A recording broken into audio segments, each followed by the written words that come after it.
Hey guys, okay, so I want to talk about how to tie your tennis shoes because we've been doing it wrong forever, or at least I have.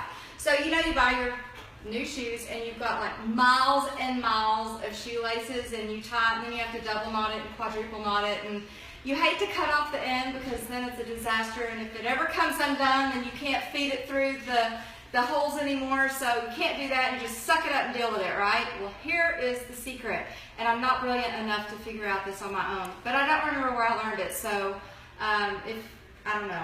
If you run across this or you've seen it before, awesome, but if you have not, then this is for you. So, you start with your shoelaces down the normal way. We all know how to get it to this point, but I don't know if you guys have ever noticed that there's like a little extra hole back here that you never really use and you don't know why it's there, because it seems like if you loop it in the normal way again, it doesn't really, it kind of cuts off your circulation and it makes it feel kind of bad and your tongue gets lost inside there, right? So we all just skip that loop because it just doesn't tie right and work right.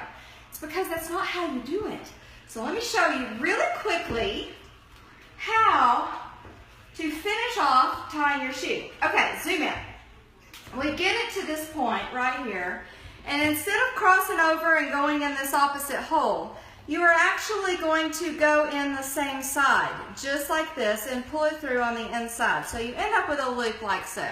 You gotta do it on both ends, both sides. I got my neon shoes so y'all could see. So you're blinded by the light today. Okay, so at this point, now pretend like your foot's in there. You're going to take the opposite and loop it through.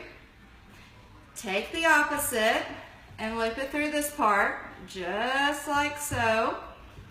And now, when you put your shoe on, it tightens up like so. Let me see if I can do it for you guys. I'll just slip it on really quick. Maybe. Might not show all this part. Roby's gonna help. Hi, Roby. Not super quick, but we're getting the job done. Okay, so we're at this point. You're gonna loop it like this, and this actually pulls your foot back into the heel and seats the heel of the shoe that way, and then you just tie it normal. Cool? Just like so. Does that make sense?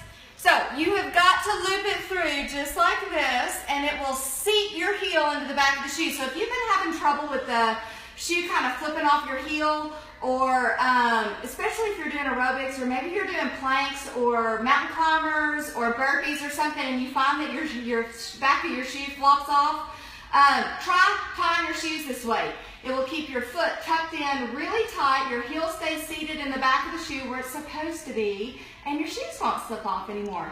Awesome, okay, and that way it allows you too to have looser up here across the midfoot, and which is, you know, you try to tighten it up there and it cuts off circulation, it gets uncomfortable on the top of your foot. So that's how you correctly tie a tennis shoe. Hope it helps, hope you use it next week. Y'all have an awesome week, bye.